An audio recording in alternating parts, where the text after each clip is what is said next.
நாகை மாவட்டம் கீழையூர் காத்தாயி அம்மனின் அருள் அடியவர்கள் அனைவருக்கும் வணக்கம். இன்றும் என்றும் உங்களுக்கு மகிழ்வான செய்திகள் தொடர நெஞ்சம் நிறைந்த வாழ்த்துகள். அழிவுச் செயல் இரண்டு வகையானது. முதலாவது படைத்தவர்களை மரணமடைய வைத்து விடுவது. அதை சிவபெருமான் படைத்த யமபெருமான் மூலம் செய்ய வைத்தார். இரண்டாவது பிறந்தவர்களது அறியாமையை அழிப்பது. அப்படி செய்வதன் மூலம் அவர்கள் ஞானமும் ஆன்மீக ஆற்றலும் பெற்று பாப விமோசனம் பெறுவார்கள்.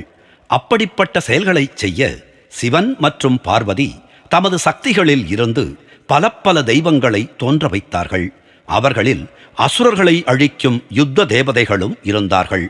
இப்படியான பல்வேறு தெய்வங்களை வெளிப்படுத்தியதில் மகிஷாசுரமர்தினி, லலிதாம்பிகை, மகாகாளி, நவதுர்கா தேவியர்கள், தசமகா வித்யா தேவியர்கள், மாரியம்மன் போன்றவர்கள் உண்டு.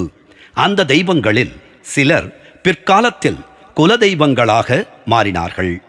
அசுர சக்திகள் வெளிப்பட்ட போதெல்லாம் சிவபெருமான் அந்த தீய சக்திகளை பிரபஞ்சத்திலிருந்து அழிக்க பல துணை தெய்வங்களை விடுவித்தார். இவ்வாறு அவர் வெளிப்படுத்திய பல தெய்வங்களில் முருகன், 64 பைரவ வடிவங்கள், பைரவி, வீரபத்ரர், சரபர், அஸ்வத்தாமன் போன்ற முக்கியமான தெய்வங்களும் அடங்குவர். சிவபெருமான் வெளிப்படுத்திய அனைத்து தெய்வங்களும் குலதெய்வங்களாக மட்டுமே மாறவில்லை.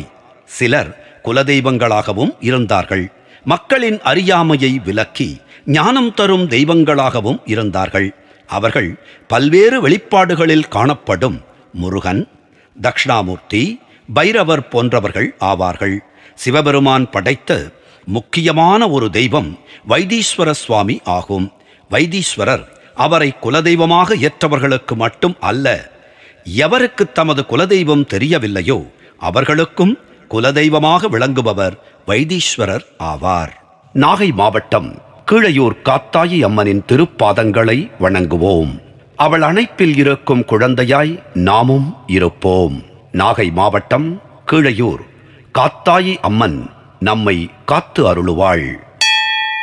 நன்றி, வணக்கம்.